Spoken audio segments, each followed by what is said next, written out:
கந்தா கடம்பா திருமுருகையா சிவகார்த்திகேயா மால்மருகா செந்தமிழில் திருப்புகழ் பாடி நின்றால் மனம் மிஞ்சிடும் இன்பம் விளையுதையா.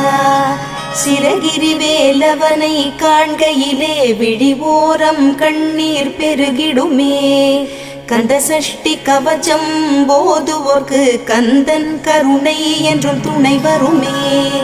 பங்குனி உத்திர நாளினிலே உனை நினைந்தே காவடி சுமந்து வந்தோம். புன்னகை புரியும் ஷண்முகனே உன் சன்னதி தேடி ஓடி வந்தோம். உன் பதம் பணிவது என் தவமே, என் மனதில் நிறைந்திடும் உன்முகமே. ஷண்முக பிரிய குஹ குரு சரவணனே வந்தே இன்னருளை தர வேண்டும். தென்பழனி மலையில் ஆண்டி முகம் சென்னிமலை